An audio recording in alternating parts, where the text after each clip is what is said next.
نحمده ونصلي على رسوله الكريم أما بعد فأعوذ بالله من الشيطان الرجيم بسم الله الرحمن الرحيم قال الله تعالى في القرآن المجيد والفرقان الحميد وما الحياة الدنيا إلا متاع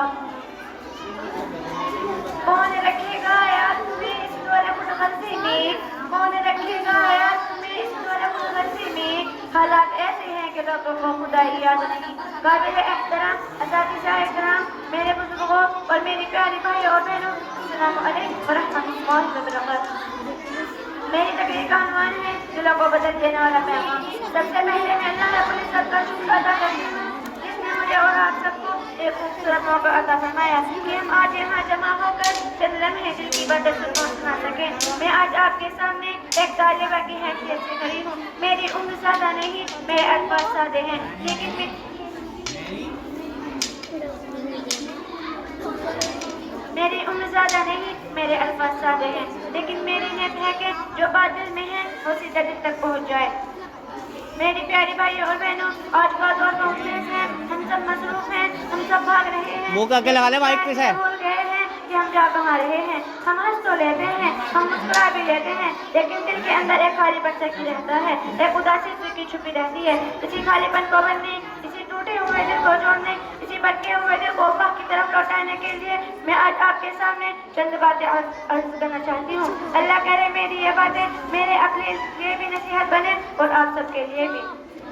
اب میں اپنی مختصر سی تقریر کا آغاز کرتی ہوں میری پیاری بھائی اور بہنوں آج میں آپ کے سامنے کوئی بہت بڑی علمی بات کرنے نہیں آئی ہوں آج میں آپ کے سامنے دل کی باتیں کرنے آئی ہوں وہ بات جو ہم سب جانتے تو ہیں لیکن اکثر محسوس نہیں کرتے ہم روز آئینہ دیکھتے ہیں اپنا چہرہ سنوارتے ہیں اپنے کپڑے ٹھیک کرتے ہیں لیکن کیا کبھی ہم نے اپنے دل کا آئینہ دیکھا ہے کیا کبھی سوچا ہے کہ میرے دل کے اندر کیا چل رہا ہے میں اندر سے کیسے انسان بن رہی ہوں ہم دنیا میں ہر کچھ حاصل کرنا چاہتے ہیں پیسہ شہرت قوت عزت لیکن جس چیز کی ہمیں سب سے زیادہ ضرورت ہے وہ ہے سکون سکون موبائلوں میں نہیں سکون بھائیوں بہنوں میں نہیں سکون مہنگے کپڑوں میں نہیں سکون بڑی گاڑیوں میں نہیں سکون صرف اللہ کی یاد میں ہے آج ہمارا دل اتنا بھاری کیوں ہے کیوں ہر وقت بے چینی رہتی ہے کہ چھوٹی چھوٹی باتوں پر غصہ آ جاتا ہے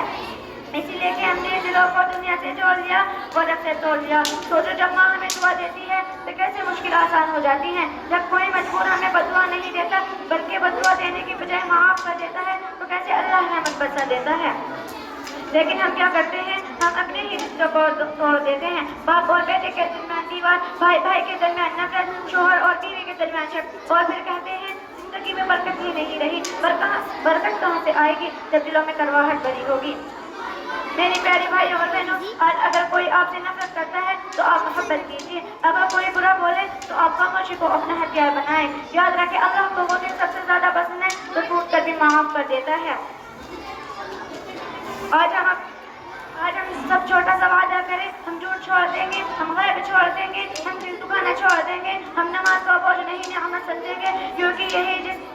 ایک دن یہی جسم مٹی میں مل جائے گا یہی شہرت ختم ہو جائے گی یہی پیسہ کسی اور کے کام آئے گا لیکن جو ساتھ جائے گا وہ ہے ہمارا اعمال اور ہمارا دل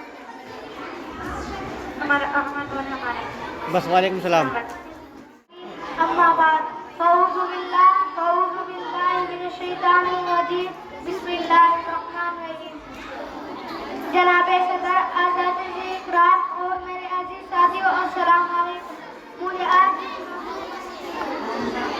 جس موضوع پر لب کشائی کا موقع ملا ہے اس کا عنوان ہے اللہ کی تعریف خدا جس کی حفاظت کی حیات ٹھان لیتا ہے خدا جس کی حفاظت کی حیات ٹھان لیتا ہے تو پھر مکڑی کی جالوں میں وہ چادر تان دیتا ہے اگر وہ زندگی